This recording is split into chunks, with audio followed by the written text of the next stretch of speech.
Ya saudara, Anda masih di Sapa Bali Pagi Ruang Psikologi dan Nitya masih ditemani oleh Mbak Zeta. Kita masih akan membahas tuntas nih ya soal mentalitas penyintas di era kehidupan baru. Kita dari tadi udah ngupas banyak soal mindset ya Mbak Zeta ya.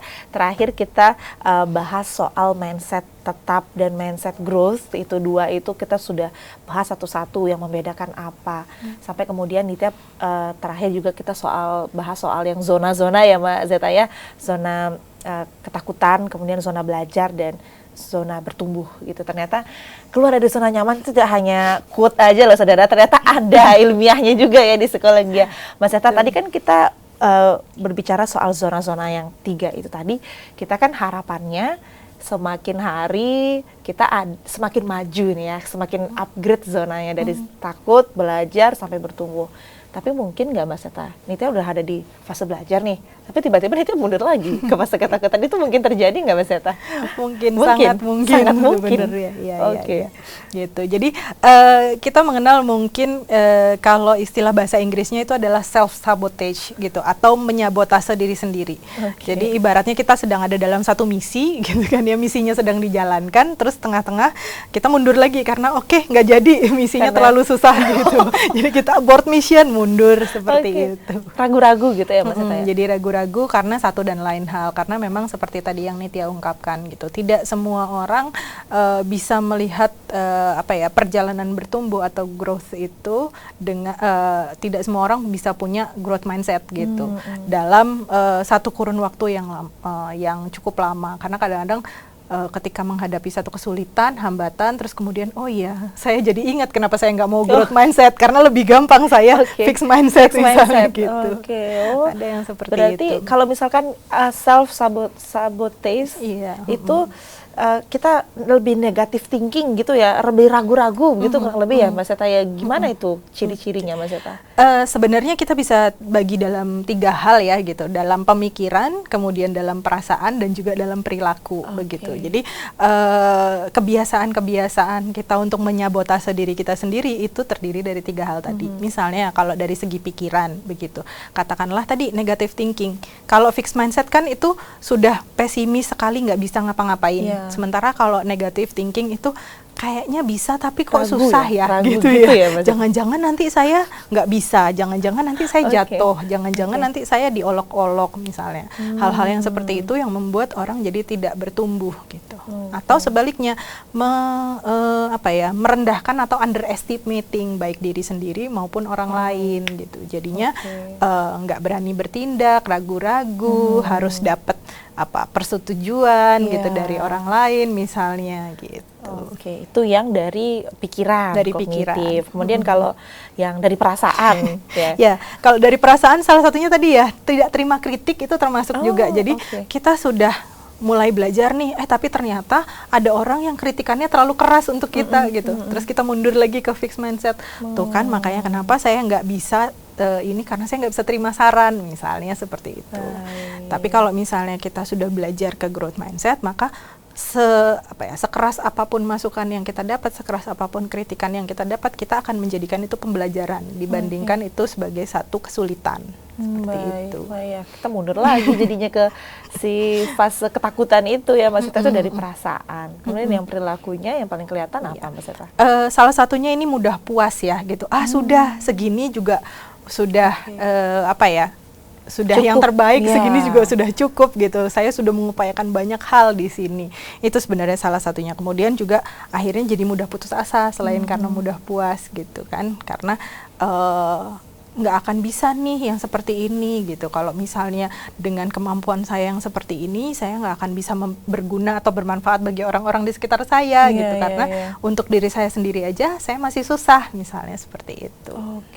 Wah ternyata ada juga ya saudara ya, berarti nggak cuma maju, ternyata kalau kita tidak fight gitu, kita bisa saja mundur dari zona yang awalnya kita udah sampai ke zona belajar itu tadi ya, kita mundur lagi ke zona ketakutan dan kita balik lagi ke fixed mindset itu. Tapi jangan sampai kayak gitu ya Mbak Zeta ya. Nah, mumpung Mbak Zeta ada di sini nih, kan kita juga perlu sharing juga ke saudara-saudara di rumah. Sebenarnya gimana nih tips dari Mbak Zeta sendiri, tips untuk mengatasi stres atau mungkin tips untuk sekaligus juga tips untuk bisa kita berubah dari fixed mindset ke growth mindset. Itu gimana kalau dari Mbak Zeta? Ya, jadi sebenarnya kalau tadi ya kita akan bicara tentang fixed mindset dan growth mindset.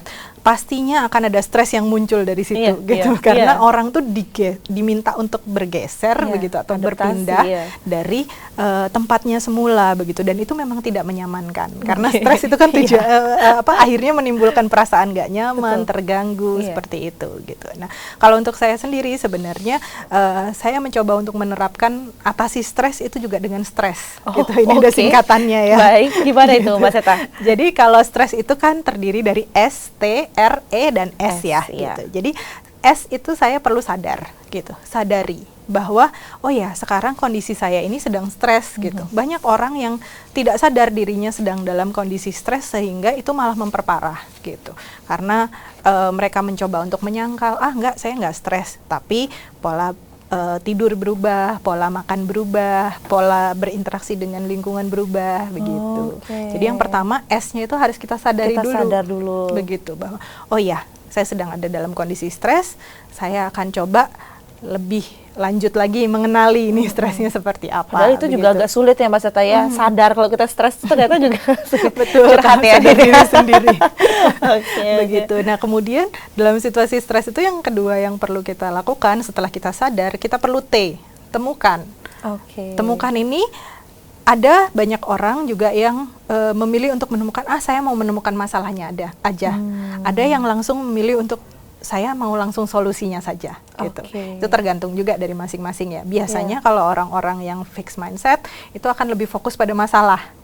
Begitu ketika disuruh menemukan itu akhirnya yang muncul itu masalah aja begitu dibandingkan untuk solusi. Jadi kalau misalnya ini ketika kita sudah mulai menerapkan growth mindset, temukan itu akhirnya yang perlu ditemukan adalah solusinya seperti apa. Dan bukan cuma satu, mungkin ada beberapa. Gitu. Baik, itu temukan. Berarti jangan cuma sadar aja juga kita harus gerak nih, kita harus temukan. Solusi gitu. S, T, E. E-nya R. R-nya rencanakan. Ya. Rencana. Setelah menemukan, kita perlu merencanakan. Rencanakan seperti apa sih tindak lanjut kita gitu kan. Dan setelah itu kita juga jangan menunda-nunda nih gitu ya. Jangan mengulur-ngulur waktu. Setelah sudah temukan, rencanakan, kemudian E-nya ini ada 2 nih gitu, berbolak-balik. Jadi eksekusi dan juga evaluasi. Jadi setelah kita eksekusi, kita evaluasi lagi apa yang salah ya, lalu eksekusi lagi, perbaiki begitu. Kemudian evaluasi lagi sampai kita pada S yang terakhir, syukuri gitu. Pada situasi seperti apapun kita harus bisa mensyukurinya, termasuk pada situasi pandemi seperti ini ya. Gitu. Kita harus kembali lagi ya intinya ke syukur gitu. Syukur kita juga masih diberikan kesehatan begitu ya. Syukur kita ternyata masih bisa introspeksi beberapa masalah yang kita hadapi. Jadi hadapi stres juga dengan stres, tapi versinya Mbak Zeta ya tadi ya yang sudah disebutkan, sadari, temukan, rencanakan, eksekusi dan evaluasi, dan yang terakhir S itu syukuri. Tolong dicatat saudara di rumah. Mas Zeta, tips juga terakhir untuk teman-teman yang saat ini mungkin sudah sadar kalau ternyata didominasi oleh fixed mindset, ingin menjadi individu yang growth mindset, itu yang paling sederhana yang bisa dilakukan, yang bisa Mbak Zeta sharing ke saudara di rumah itu apa aja Mbak Zeta? Nah ini bisa kita lihat dari kehidupan sehari-hari ya. Kita bisa belajar dari, yang pertama belajar dari lautan, dan yang kedua belajar dari terowongan gitu. Yang lagi istilah baru ala Mbak Zeta lagi, ini apa nih Mbak Yang Zeta? pertama dari lautan ya. Sebenarnya kita kembali lagi ke awal ya, kita menghadapi badai pandemi yang sama gitu dengan kapal yang berbeda-beda. Nah kalau misalnya kita membiarkan air yang ada di lautan itu masuk ke kapal kita, maka kita akan jadi tenggelam. Sama halnya dengan perasaan-perasaan negatif, kemudian omongan-omongan buruk, kritikan-kritikan yang tidak membangun. Kalau kita biarkan itu masuk ke dalam diri kita, maka kita yang akan tenggelam. Begitu. Jadi daripada kita berlama-lama di fixed mindset, ayo kita ke growth mindset, belajar dari terowongan. Bahwa kadang-kadang ketika kita ngelewatin terowongan, seringkali kita merasa, kok ini nggak selesai-selesai ya, kok gelap ya, kok nggak sampai-sampai ya, kok nggak ada ujungnya ya. Nah, ketika ada ujungnya, kita akan melihat cahaya yang terang, dan seringkali cahaya itu justru datangnya dari diri kita sendiri, bukan dari orang lain. Kayak misalnya kita mengendarai mobil atau mengendarai kereta gitu ya, di dalam terowongan sebenarnya kan yang membuat cahaya itu adalah dari kita sendiri begitu. Dari lampu mobilnya, dari lampu keretanya begitu. Padahal kita selalu menunggu uluran tangan orang lain begitu. Nah, ini pentingnya untuk kita menumbuhkan mentalitas yang mentalitas penyintas. Oke, itu filosofi lautan dan terowongan ala Mbak Zeta yang kedua setelah stres melawan stres tadi ya. Oke, Mbak Zeta sebagai seorang psikolog juga, Mbak Zeta mungkin bisa sharing juga ke saudara-saudara di rumah yang saat pandemi sekarang butuh profesional untuk sharing. Itu seperti apa, mungkin bisa di-share ke saudara di rumah.